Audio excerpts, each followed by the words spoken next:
life and after long challenge during the day of judgment, for making it to Jannah. Say Ameen. Allahumma Ameen. Now the question that I want some guidance and some thoughts and some reflections from the youth who made it to college. Who here is in college? Not the dual program, the actual college. Okay, one, two girls, three girls. Who else is in college? Raya, four. Where is Noor? Is Noor here tonight? Okay. So boys, college. You made it to college? Okay. Who made it to the college outside of Panama City? Outside of Panama City. All right. Now we need your guidance. Leaving your comfort zone, leaving your town, you know everybody, masjid, the programs, this is the school, this is the folks I hang out with. Going to college, you will always look back into this. I remember those college days, freedom, doing whatever I want. For the first time, I'm far, far away from home, can do whatever I want, meeting new people. It's such a wonderful experience in life to always refer back to. However, we need to navigate our way in college safely, inshallah, because it could be a way where you will be exposed to some new ideas, new people, new things that you can waste, to say the best, use the best word, to waste some time left and right. Now, please, I want you to participate. I don't want to be talking. What and how can we carry our iman and our faith like the people of the cave? Their focus, Ahlul Kahf, they focus on their iman and faith, and they walked with this faith in their community. They announced, Rabbuna Rabbus Samawati wal Ard, hey, we're Muslims, we believe in Allah, we don't believe in anything you're believing. How can we walk into college, still be nice to people, join people when we can? I know we have the beautiful MSAs, but we do have a lot of other activities going on, a lot of other things going on. But help me, how can we keep our iman and our Islam and our faith as sharp as it is, as strong as it is, going to college? Could you, especially for those who have been in college a year or two or more, could you help us first? How was the experience? Was it really challenging? No, it's okay. We went with strength. Share with us. And then we're trying to pinpoint the challenges, and then we can talk about those challenges from your experience, inshallah, and linking that to the Islamic, how can we get guidance as far as Islam. What are the challenges stepping into a campus? Other than the academic, stuff, but on a personal life. Was there any challenges? Ahmed? I think, one of the things to consider when you're, going for college and stuff is like, you're obviously being exposed to a new environment, like you kind of touched on, Sheikh. So I think one thing that is something that's helpful is trying to stay as connected as possible with the masjid. Whichever city you end up going to, whether it's Tallahassee, Gainesville, Tampa, I think that's what makes the most difference. Is staying connected to the masjid. If there is no masjid, most of the campuses they end up at least having a musalla that you can pray in on campus, and that ends up turning into the masjid. But from what I know, is most of the cities that have any major campuses have a masjid even close to the campus. So I'm at least speaking from experience from Tallahassee, but I know Gainesville and Tampa are the same too. So wonderful. So stick to the masjid. Anybody is in a campus where there's no masjid or no strong Muslim presence? Anyone? Let's see what college is here. Everybody, what city, what college would be good? Nada? Yes. Gulf Coast, Panama City. Good. Very challenging. 5 minutes from home. MashaAllah, lucky. All right, who else? Ahmed, you went to Tallahassee, FSU. Usairam? Same one? Same, Tallahassee. Where is the Tallahassee, guys? Raise your hand. Tallahassee, Nabila. Other girls in Tallahassee? Is Zainab here? All right. What are the other colleges or campuses? Raya? UF. Okay. Anybody else is in UF? Okay. Do we have any of these campuses with no strong Muslim presence or masjid or something?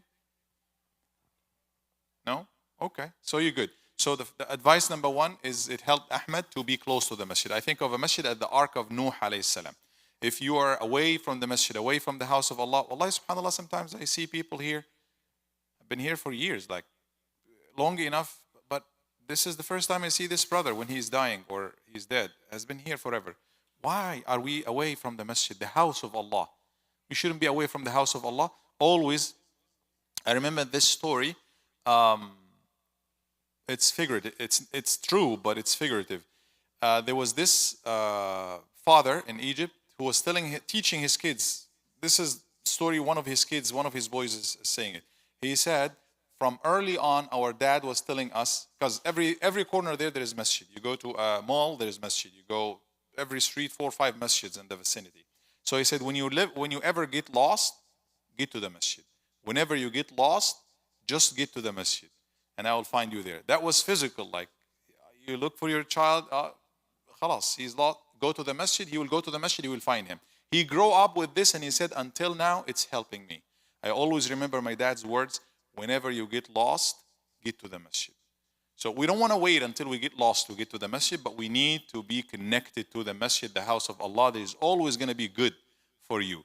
Meeting Muslims, listening, obviously, ibadatullah subhanahu wa ta'ala, getting to the house of Allah subhanahu wa ta'ala, and learning new things and making new friends and so on. So that would help. What could be other challenges and how can we deal with stepping into college life? Anybody?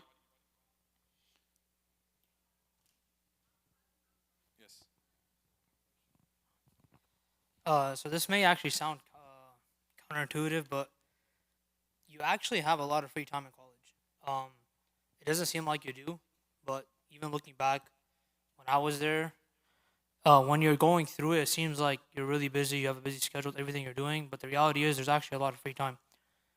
And one of the best times that you can actually figure that out is now in Ramadan.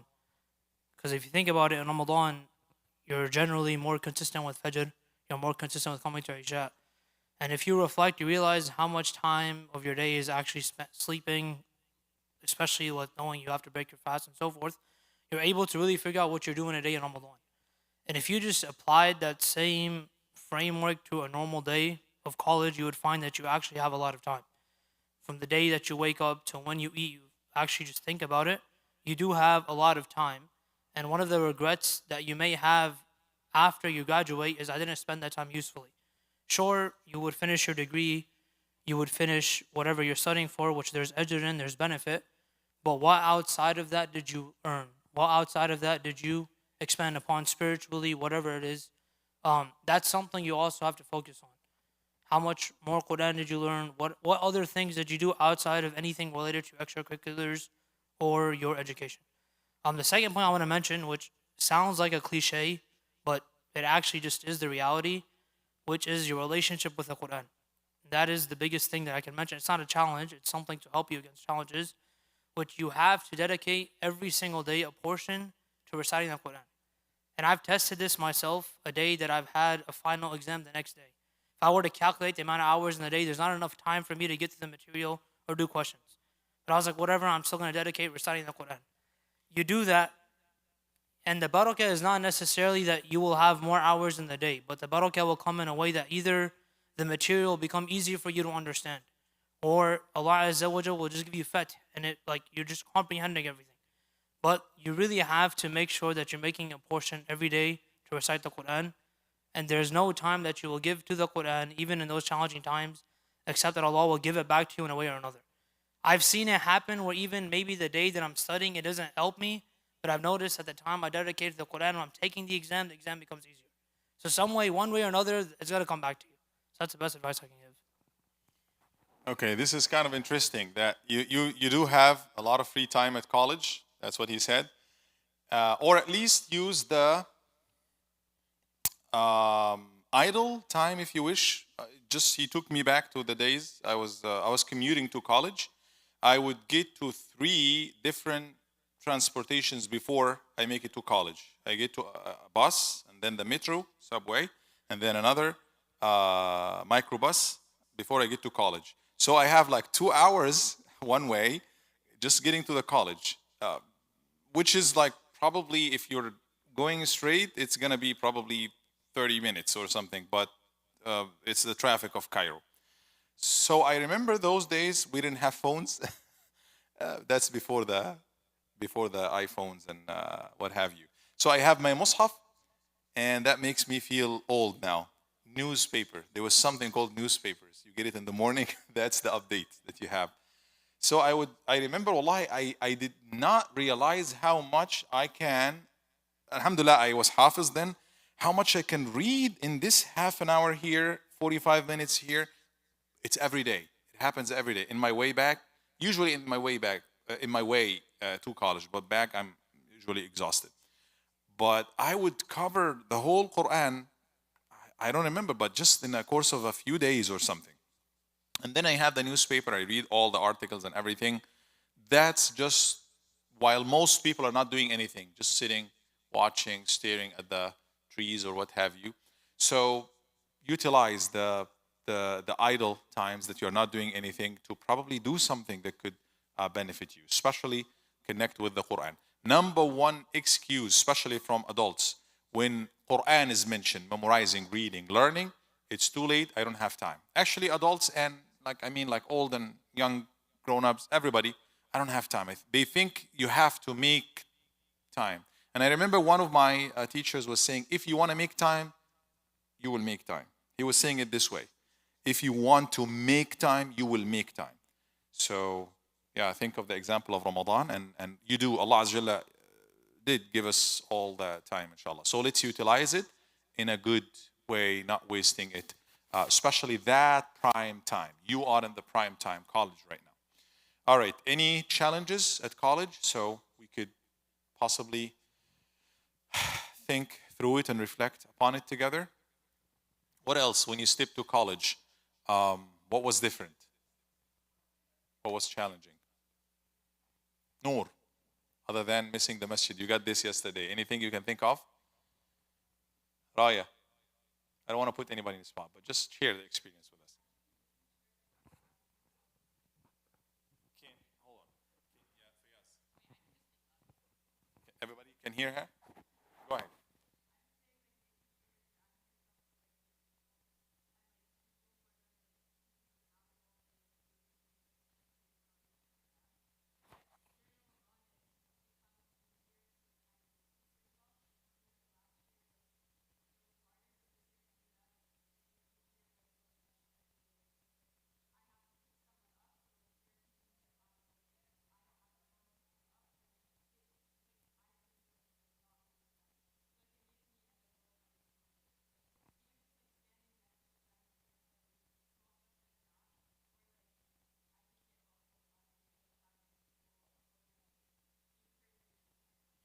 So pick up the right person to hang out with, to be with. Pick up the right friend.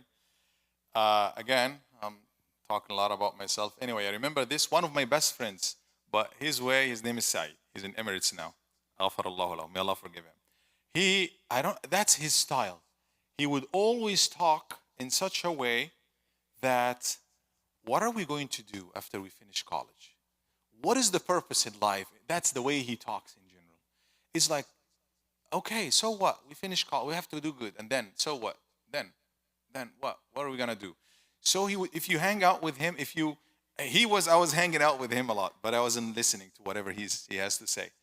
I was going my way anyway. So, but it was like,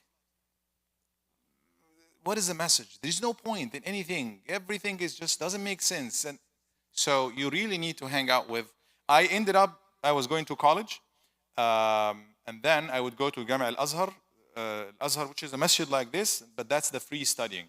After Asr with Sheikh Ahmad Dabour, Allah yarhamu, I know he explains this book at this place. I will go listen to him. It was Subul al-Salam at the Azhar. Forgot the days. It was, I think, Tuesdays. And then Thursdays, the same Sheikh in a different place. I have to go to him, different book. I like to learn more fiqh and stuff. And I was going to another Sheikh in a different masjid. And then either before or after I go, and I used to play track and field. So even in Ramadan, I would break my fasting in the track there. I ended up taking Saeed with me several times. I remember I was doing the javelin, and he was like, oh my God, you play this kind of crazy sport? He's like, yes, I do.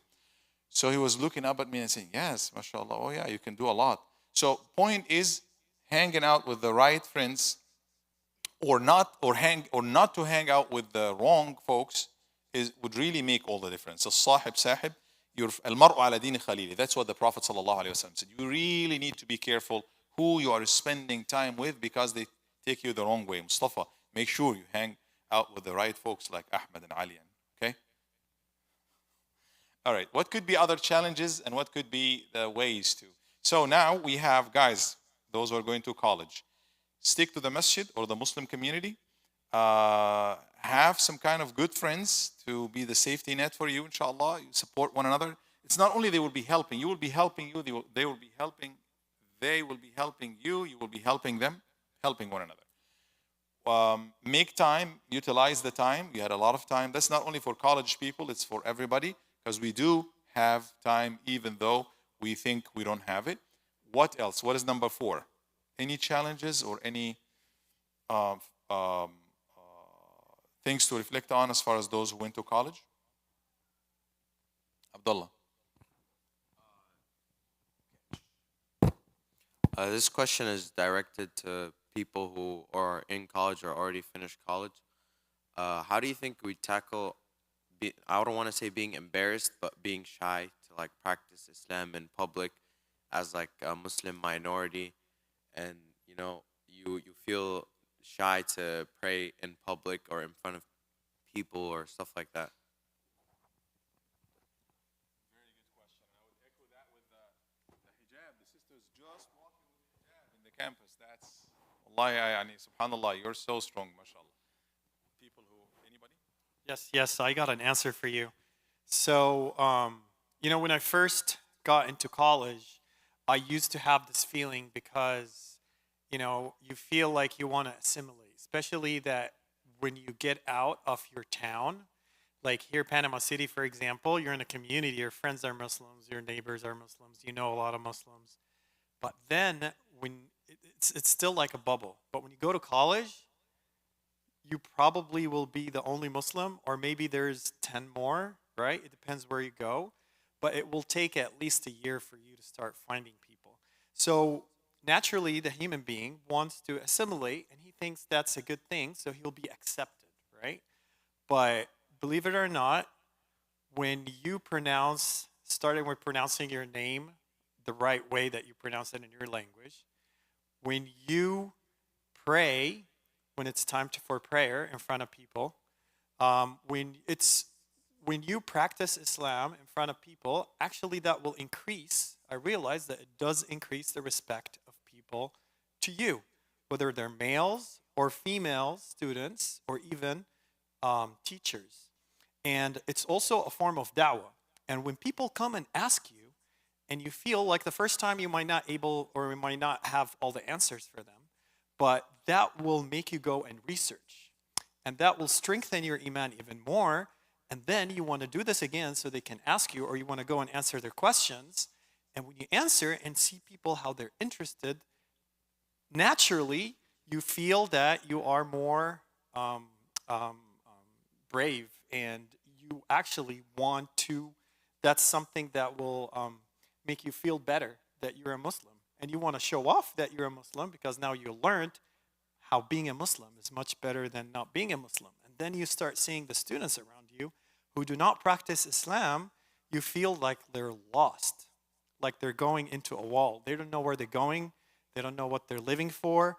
All they're doing is just they want to have fun, just to stay away from problems. They're staying up at night. They're getting diseases. They're getting pregnant. They're drinking. They're failing in classes. And you see all these problems that those people are going through. And then you realize at the year 3, alhamdulillah, I'm a Muslim. But it's very good when somebody asks a question like that right now. You start preparing for yourself from now and be ready for what's going to happen. And inshallah, that will prevent you from realizing that in year 3, and you start realizing right away. So there's nothing that will make you proud than being yourself, and especially being a Muslim, subhanallah. And people, believe it or not, when they see that you're doing that and practicing your Islam, they will look up to you, and you will gain more respect. Did that answer the question? And it's easy to do. You just need to keep learning. Anybody from the college folks want to share anything? How can we be more proud of ourselves and not shy? Yes.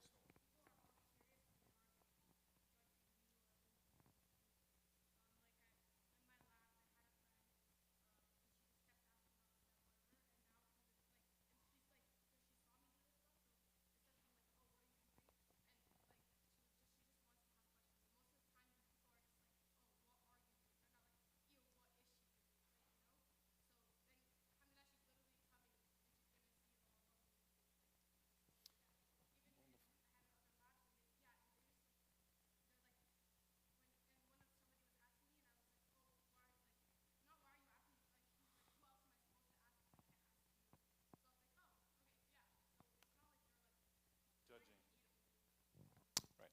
Especially at the community of the college. I found this the most open. Those are guys who went to college. They are still fresh. And you guys are like not biased. You know, the older guys, they have their ways. But the community of the college, I see that in the eyes and questions and hearts of the youth when I'm invited. That when I'm around you, you guys are open. Youth are open to learn new things. And did you see that video that came out yesterday? One of the co-workers, same thing like you were doing. She had a Muslim co-worker, and she noticed she is fasting. She's actually practicing fasting with her. I think she was a nurse. And this Muslim nurse was asking her, oh, what did you take for suhoor yesterday? She started literally practicing siyam with them and taking suhoor with them, and that's what they do. That person you could be the only one that this person, like the window for Islam for that person. No one else could probably ever be in the way of that girl other than you to get to know Islam. And actually, this is how many people, if not most people who come to Islam, get to know about Islam through a co-worker, through a friend, a classmate, or somebody they see it. All they need to do is just see it. You announce yourself. And now it might be helpful to answer this question from Abdullah here is, who am I serving? Am I just like, who am I considering? What's in my radar right now? If people are on my radar, now it's people. It's going to be difficult. No matter what you do, you will never please all people at all times. Even if you tear yourself apart, even if you do what they want you to do. Actually, if you do what you want them to do, they would lose respect to you. You would lose their respect. You're just like, no, you don't have any personality. And the story of Juha, that fantasy story from the Arabic literature, is him and his son. We all probably know it. Him, his son, and the donkey. Both of them were riding. They passed by some folks and they said, oh, look at those. This father and his son, they have no mercy on their heart. Two heavy guys, or one heavy guy and his son, on a poor animal.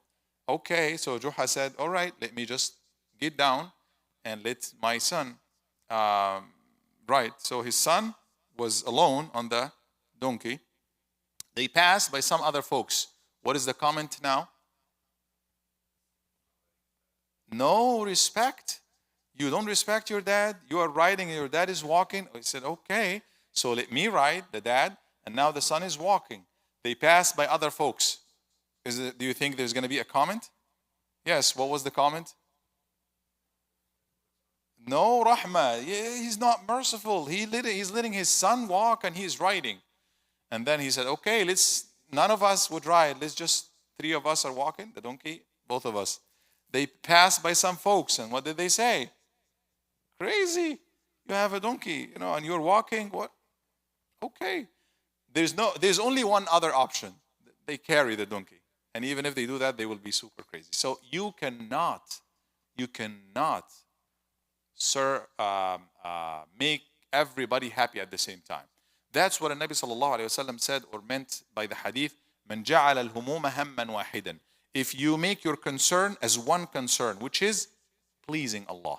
Your focus is Allah. What's in your radar is Allah subhanahu wa ta'ala. I'm a Muslim, I'm serving one God. Allah subhanahu wa ta'ala said about this in the Quran, Surah Al-Zumar, ضرب الله مثلا رجلا فيه شركاء متشاكسون. It's an example from their life at the time of slavery. There used to be sometimes a slave owned by several masters. This is the most miserable abd, the most miserable worker or slave. Because who do you serve? That person would tell you something, and he is your boss. Imagine you have 5 bosses, and all of them are the same level. Who would you listen to? Who would you take direction from? And Allah said, شُرَكَاء مُتَشَاكِسُونَ. Those co-owners are in conflict. So everybody will give him. So you're serving your desire, you're serving your shahwa, you're serving your nafs, you're serving your body, you're serving people. I need to look good, I need to serve Allah alone. And everything will be aligned, will be in place. Don't care about it. Not in such a way that you don't respect them, but I am serving Allah, automatically everybody will love you. Allah said, the surah that we recited today, Taha, talking about Sayyidina Musa. What did he say? وَأَلْقَيْتُ عَلَيْكَ, I put on you what? مَحَبَّةً مِنِّي. Mahabba, love, hub, love. Muhabbat, Urdu, right? Muhabbat. Allah put muhabbat, mahabba, love on Sayyidina Musa alayhi salam. And what happened when Allah put muhabbat, ya Mustafa, hub ala Sayyidina Musa? The one who is looking for all infants to kill, and he did kill tens of thousands or hundreds or thousands of them. Fir'aun, when he find him, what happened? Did he kill him? Did he say, okay, take him away from me? No. He would raise him in his palace and pay for him to call him a son. So subhanallah, when Allah Azza wa Jalla takes care of you, you're good. So make your goal to serve Allah, your focus is Allah, what's in your radar is Allah subhanahu wa ta'ala. You will be collected inside of you, you're good, you're straight, you're going the straight path, and then everybody else will be okay. All right, so any other thoughts, challenges that you wanted to share through college, people who been through college? Or any other advices from people who already practice Islam for a couple of years or more in college, and how is it like? It's, yes. Allah Azza wa Jalla, He mentions in the Quran, "Inna deen 'inda Allah al-Islam," that the only religion that is acceptable in the eyes of Allah with Allah Azza wa Jalla is Islam. And Allah Azza wa Jalla mentioned, وَقُلْ جَاءَ الْحَقُّ وَزَهَقَ الْبَاطِلُ, that the truth has come and the falsehood has been eradicated. The point is, you're on the truth. You have the haqq, you're on Islam, you know you're on the truth, regardless of how your practice is, in terms of your creed and whatever, you're on the truth. I say that because if you look at other movements, other things you see in college when you go, I don't like to use this in any way as a praise, but it's a lesson we can take. If you look at the LGBTQIA movement, they're not a lot in number, but they're everywhere. It's forced down your throat. You'll have medical doctors telling you that men can get pregnant. We've seen this in medical school. It happens. I say this because in my own class, you'll see a guy come in wearing a dress and makeup and saying that I'm they, them, right? They don't care what other people think. And it's not that they're on batil, they're literally on أَرَأَيْتَ مَنِ اتَّخَذَ إِلَهَهُ هَوَاهُ. Have you seen the one who's taken his desires as a God besides Allah? So when you see people who they don't have shame in committing the most shameful of things, they don't have any shame in promoting the worst of things you can promote, and they're free and people are accepting them, and if you say anything ill towards them, they'll have defense, then why should you feel ashamed knowing that you're on the truth to uphold what Allah Azza wa Jalla has commanded? The Prophet ﷺ, he mentioned that مَنِ الْتَمَسَ رِضَ اللَّهِ بِسَخَطِ النَّاسِ كَفَاهُ اللَّهُ مُؤْنَةَ النَّاسِ.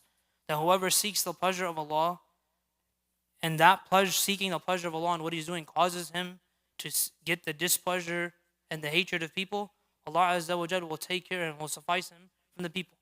So if you're doing whatever you're doing and you know it's right, you're on the haqq, you're praying, whatever it is that you're doing, it's literally impossible that you will receive harm from that as a result of the action that you're doing. And if you receive harm, then it's from Allah Azza wa Jalla anyway. It was going to happen to you regardless. So that's just a side point. Anyone?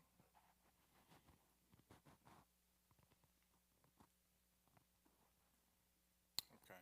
Yeah, subhanAllah, this is, when I see the dedication of those Jehovah Witnesses or anybody who is up to anything and really putting effort and walking door to door and standing up on their feet to propagate something, stand for something, no matter what it is, they earn my respect. This is for one. But two, they make me ashamed of myself because we have Islam. We have the best thing for them, and we will be questioned about this. We'll be questioned. Mu'min Ali Fir'aun, this single man, single person, his name is not even known. And there's not one, there are two prophets already. Allah said about that person first in Surah Yasin. What is the ayah? اضرب لهم مثلا أصحاب القرية إذ جاءها المرسلون. Give them the example of this town that مرسلون messengers were sent to them. إذ أرسلنا إليهم اثنين, and then at certain incident 2 messengers were sent to them. فكذبوهما, they denied them.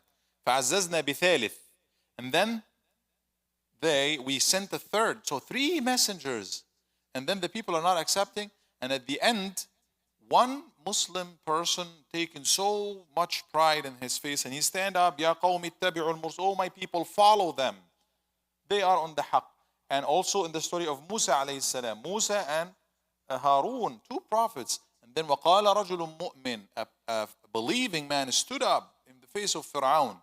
So you don't have to sit up in the face of Fir'aun, but actually it's very similar. You know what happened to Mahmoud Khalil the other day, the guy in college? They just picked him, got him from the he has a green card, he's here legally and everything, but Trump doesn't like him, so they will make up something for him to just abduct him and deport him. And you have seen what happened last year that shook America and the world from inside. It was mainly the movement in the colleges. Young, fresh people who are not polluted with anything saw what's happening live in Gaza. Human beings, regardless of their faith, are being eradicated, are being torn apart, and they said, no, that shouldn't happen. That's dhulm, that's not right. And Columbia University, everywhere, they stood up. So we need to stand up for at least for what we believe in within our circle. That's what carries Islam to the next level. If you look at the Sahaba of the Nabi Sallallahu Alaihi Wasallam, mostly youth, they were leading armies, they were going to towns, they were going to cities, they were taking messages to kings. Now you can make that difference in your circle, at least by working on yourself and just practicing Islam. And alhamdulillah, by the way, we are good. We are like really keep thinking about ourselves as minority is not good. Because we are not, for one, so what if we are minority? Number 2, we have a lot of super minorities and they believe in their thoughts and they spread it everywhere. They make it even laws. 3, we are not as minority as we think. I'll give you an example. Duke University, back in 2007 or 8. No, I think it was 2009. The MSA was kind of not as active at all. They invited me a couple of times for the fasting throughout the campus. Few people would come. Then we started, I think it was called the Muslim Center or something, and they hired a chaplain, Muslim chaplain, and all of a sudden, they give them a place. It was like the folks, the students who come to Salat al-Taraweeh or attend, they were probably more than the people in the masjid. And the Muslims themselves, Muslim students, they did not know that we have that many students in Duke University, Muslim students. We have girls, we have boys, we have everybody there. So don't keep, being imprisoned in your thoughts. We're minorities, we're this, we're that. Part of that is from the immigrant mentality. I myself am an immigrant, but an immigrant psychology is I'm coming to a new place. Some of us keep being in this shell for the rest of your life because you are afraid it's not your country, you're going to be deported, this, and that. But no, you guys are different. You're born here. It's a different society. It's a different community. You can make all the change in the world. So take that deen, serve Allah, have Allah Azza Jalla only in your radar, and everything will be aligned. Be strong for your iman. Speak up the truth without having to challenge anybody, and you will be good at the end, inshallah. All right, so any questions? We need to conclude, inshallah. If you have any question, we can take a couple of them. Nada.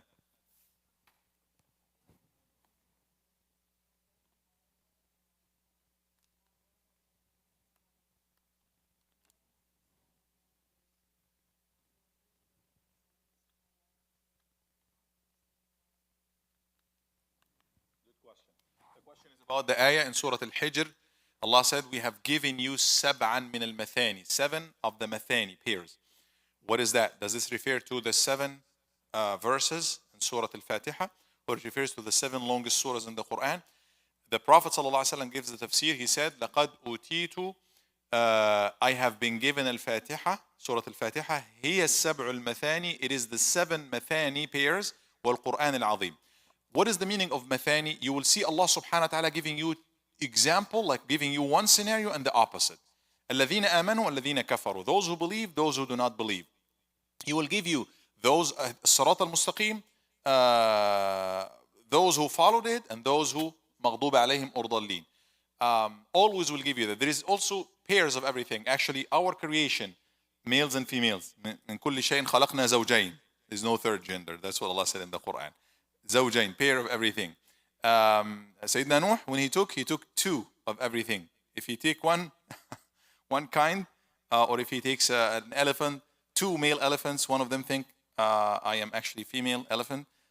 There's going to be no elephants afterwards. Khalas, we would lose them forever. Anyway, so Allah subhanahu wa ta'ala created the layl wa nahar, the day and the night, Jannah wa nar, heaven and hell, and so on. In the Quran, you will see Allah Azza wa Jalla is always talking believers, non-believers, the right way, wrong way. What's going to happen to this? What's going to happen to that? If you go this way or that way. It's a summary of the Quran. Refers to Al-Fatiha. Wallahu a'lam. Okay. Any other question, comment? Yes, Habib.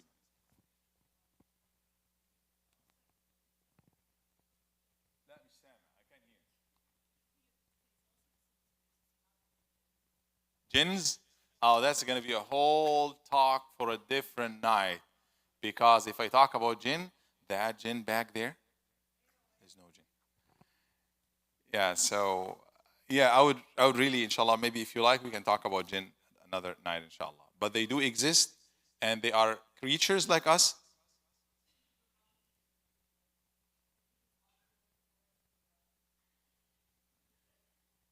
Okay, but is that going to be beneficial? Maybe it's going to scare you or something? Okay. What do you want me to say? I had somebody who come and they had jinn on them, and all I know is recite Quran, and I recited Quran to them. And I started having the jinn talking. It happens. Somebody could be touched, by jinn. That happens. And we do have the protection. The protection is أعوذ بالله من الشيطان الرجيم, المعوذات. Actually, it happened to me multiple times, and ayat, specific ayat that we recited tonight. Alhamdulillah, I didn't have any body screaming, but I did have in multiple messages before. I don't know. I know these ayat are used for ruqya. Ruqya is a protection. During the story of Musa alayhi salam, when the magicians threw the asa or the sticks and they turned into snakes, Sayyidina Musa was scared, and Allah told him, لا تخف, don't be scared. إنك أنت الأعلى. وألق ما في يمينك تلقف ما صنعوا. إنما صنعوا كيد ساحر. What they have done is no more than a plotting or a making of a sahir, sorcerer. ولا يفلح الساحر حيث أتى. And the sorcerer, the magicians, those who do black magics, will never be successful. Those 2 ayat, when you recite them, and I find it true, when you recited them for somebody who is touched, they are disturbed, totally disturbed. And in those specific masjids, one in North Carolina and one in California, it happened more than one case that somebody was screaming like out loud. And I know this person has something. So nobody was screaming tonight. You guys are good. That was the diagnosis. Yes. Good. All right. Any other question quickly? This is very interesting question. What if a jinn marries you? Okay. Actually, this is a question in the book of fiqh. The scholars are discussing this. Can this relationship, zawaj, marriage, happen between humans, ins and jinn, humans and jinn?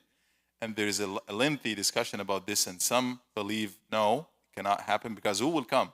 Like human or jinn, half. But we don't want to get there. Because, why?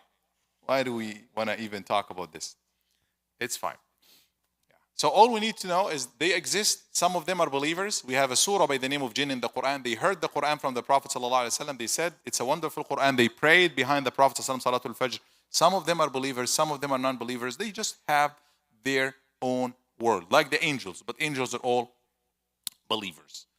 How are they like? What do they do? Can they marry me? Can I marry them? Find a human being first, and then we can talk about jinn to marry. For a friend, let this friend talk to me and we can, right? Is his name Usaid?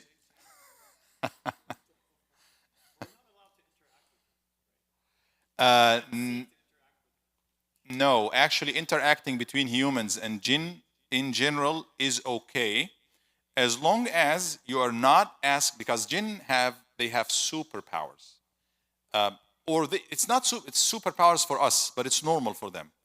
They can go from here to China in no time. The rules of physics do not apply to them. I told you it's going to be a whole lot discussions and talk about jinn. Let's talk about jinn for another night. I promise, inshallah. Maybe a different, because it's going to open millions of questions. And I know it's interesting and we can talk about it, inshallah. But do we have anything generally about college and stepping to college? The boring talk, kind of, before we... Anything else? Any comments? Anybody wants to add anything? All right. Let's make quick dua and pray to rak'ah, and then... Yes, Abdul.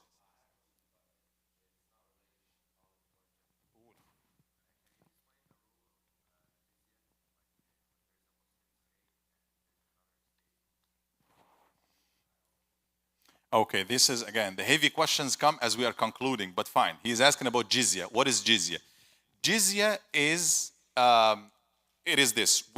When we live under a system, there will be commitment to this system. There will be laws that you have to follow. Some of these laws are financial. In every society, in any community, call it taxes, call it whatever it is, but there will be some financial commitment. In our town right here, I paid a receipt today. I can pull it. It's okay. There is an amount up top, and then there is taxes there. So these taxes, they take it. If it's city, they use it for supposedly make roads, do stuff, things like that, public services. So there is some kind of financial commitment, right? That idea is acceptable. In Islam, do we have any financial commitment? As Muslims, it depends who you are. As a Muslim, do we have financial commitment? Yes. What is it? Zakah. Zakah is a money to be taken from some wealthy people who have enough, like there's a threshold. If you have that or more, keep it for 1 year, then 2.5%. What about the non-Muslims who live under an Islamic state? Do they pay zakah? No, they don't pay zakah. Zakah is only for Muslims. Zakah is the financial dues on Muslims. What about non-Muslims who live under an Islamic state? They should have some financial obligation to the city, to the system. But they are not Muslims. They don't believe in Quran. Why do you give me zakah? There is something called jizya for them. Jizya for them is actually less than the zakah. And this is not for countries. This is for people who live under a Muslim country. Like the taxes we pay here. It was usually 1 dinar flat rate, 1 dinar a year. Just think about it like $10 a year or something that they have to pay. But it can be reassessed. That was during the time of Umar radiallahu anhu. However, during the time of Umar, we all know the story. He saw an old person, Jewish person in Medina, and he said, begging in the street. He said, why are you begging? Somebody is begging in Muslim community. He said, because I have to pay jizya. He said, is it because you cannot pay this 1 dinar? Does anybody know what did he say?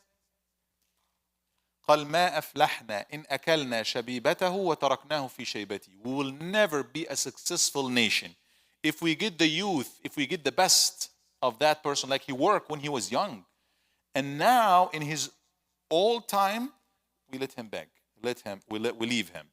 And he said, no, actually come with me. And he directed him to the treasury, Baytul Mal. He gave him an income. He said, he directed the people to give him an income, and he said, look for everybody who's like that. So jizya is the financial obligations and commitment on non-Muslims living under an Islamic system. Muslims have the same thing, but different bracket. It's called zakah. Simple as that. That's one of the very misunderstood concepts in Islam. Being presented as, oh, they force you to pay us, be Muslims or not. No, you live here. If you leave the country, fine. But that's acceptable everywhere. If you're here in America, there will be taxes, sales taxes, income taxes, all kind of taxes. Go to Canada, it's going to be probably 40, 50%. No, they have to be forced. It's an obligation. If they cannot, that's one thing. But if they refuse, that's a different thing. They're going to be taken to prison or something, whatever the system is. Like what if somebody refuses to pay taxes here? That's a federal.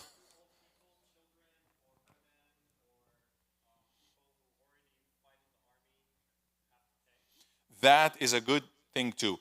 Many scholars said it's mainly because they do not participate in the army, because the army back then was purely Muslims. What after they become part of the army? Many modern scholars said that is not there anymore. Even this financial obligation is not going to be there anymore. But the initial basis of it is adl, the financial commitment towards the community. If you are rich, Muslim, if you are Muslim and you cannot afford because you don't have enough money, khalas, you don't pay anything. Same thing for them. If you can afford that much, and it can vary from time to time, whatever, if you cannot pay it, you should not pay it. You should actually receive money from the Muslim country. But again, that's, like I said, one of the concepts that has been mutilated or demonized to introduce it or give it to people. Excuse me? No, it's not percentage. It's an amount to be set to achieve justice. During the time of Umar, it was 1 dinar. 1 dinar is the unit of, but it was a golden dinar.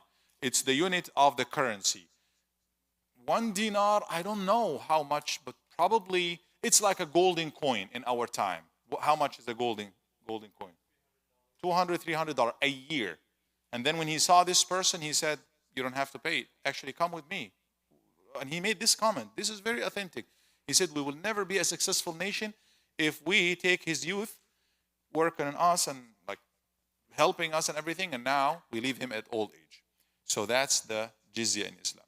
Now they say like, oh, you become a Muslim or we kill you or you pay us.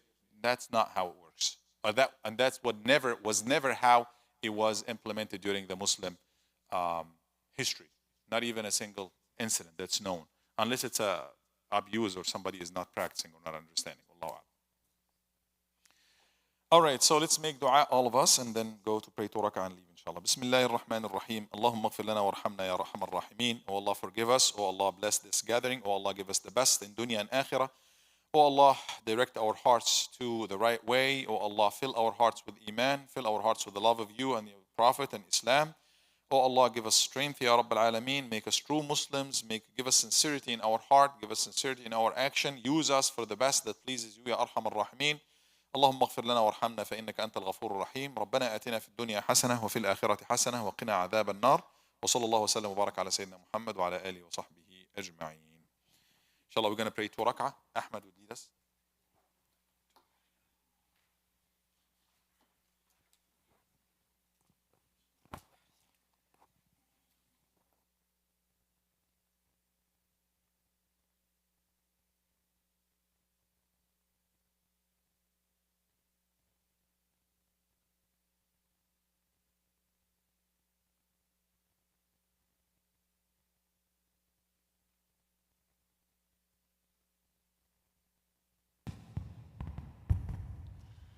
الله أكبر.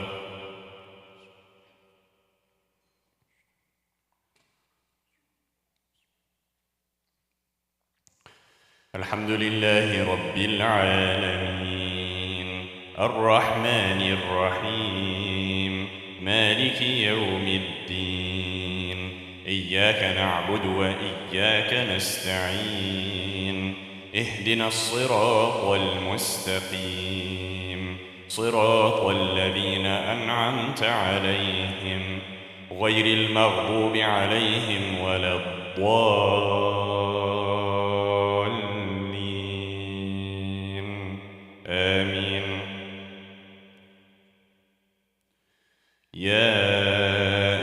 الذين آمنوا استعينوا بالصبر والصلاة إن الله مع الصابرين ولا تقولوا لمن يقتل في سبيل الله أموات بل أحياء ولكن لا تشعرون ولنبلونكم بشيء من الخوف والجوع ونقص من الأموال والأنفس والثمرات وبشر الصابرين الذين إذا أصابتهم مصيبة قالوا إنا لله وإنا إليه راجعون أولئك عليهم صلوات من ربهم ورحمة وأولئك هم المفلحون الله أكبر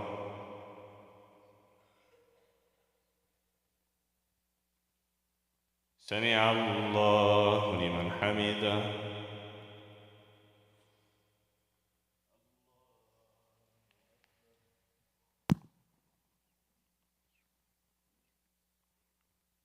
الله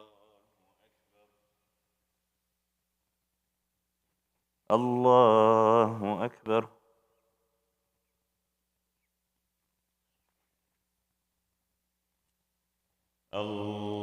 الله أكبر الحمد لله رب العالمين الرحمن الرحيم مالك يوم الدين إياك نعبد وإياك نستعين اهدنا الصراط المستقيم صراط الذين أنعمت عليهم غير المغضوب عليهم ولا الضالين آمين الله لا إله إلا هو الحي القيوم لا تأخذه سنة ولا نوم له ما في السماوات وما في الأرض من ذا الذي يشفع عنده إلا بإذنه يعلم ما بين أيديهم وما خلفهم ولا يحيطون بشيء من علمه إلا بما شاء وسع كرسيه السماوات والأرض ولا يؤوده حفظهما وهو العلي العظيم الله أكبر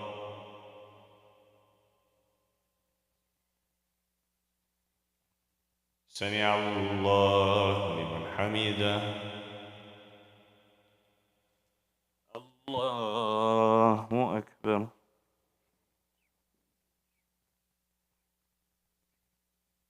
الله الله أكبر الله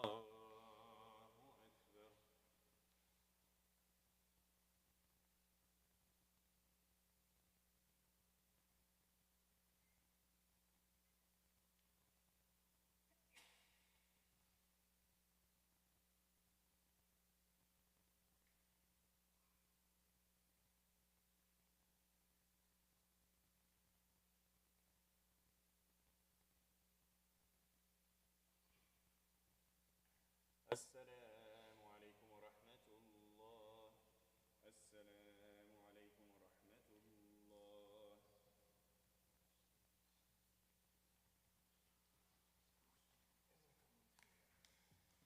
May I ask everybody to come forward here for a group picture, inshallah?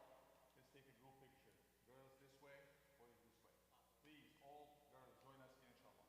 Can I ask all the boys to come at this side?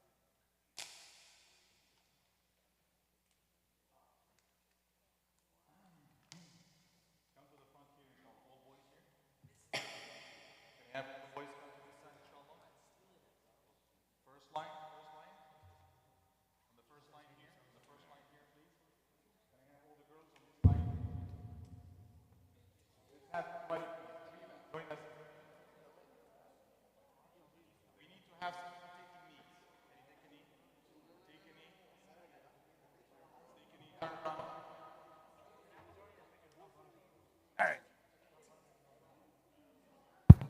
Let's make this look as a nice picture, inshallah. So I need to have people taking knees here, maybe here too.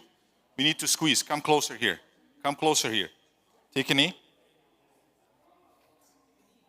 Take a knee. Take a knee. Come here. Some people are standing and some people taking a knee. Same thing. We need to come closer here. تعال يا عمار. يا قادر أحمد. محمد. All right. Ahmed. Here, please. Sorry. Qadir. Right here. You're good. You're good. It's good. It's good. It's not short or tall. Come here. Alash Ibrahim. Need to come closer. Closer. Assalamu alaikum, brother. How are you? Join us in the middle there, please. Mustafa, تعال هنا قرب. We need to cut it somewhere here because that's going to be like panoramic thing. Squeeze. Sayram. Come to front. Ahmed. Here, here, here. Here, here. Come here, come here. Umar. Take a knee, Abdul. Knee, take a knee, take a knee. Take a knee. You do not block anybody. Yes. All right. Is everybody there? Come closer, come closer. Little closer.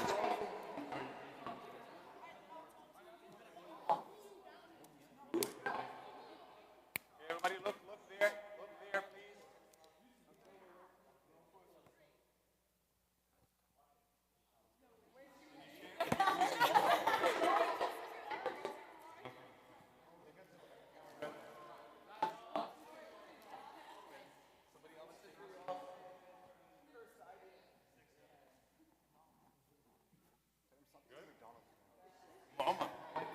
Here.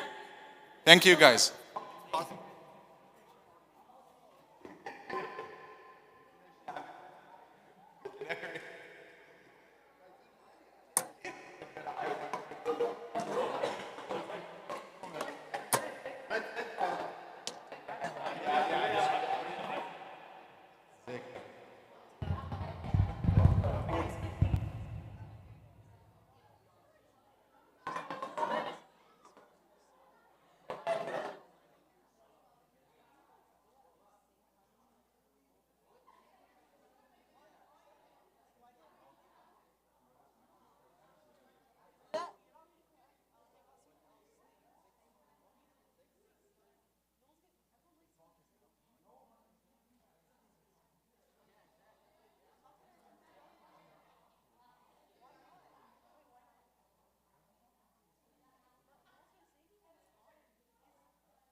What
is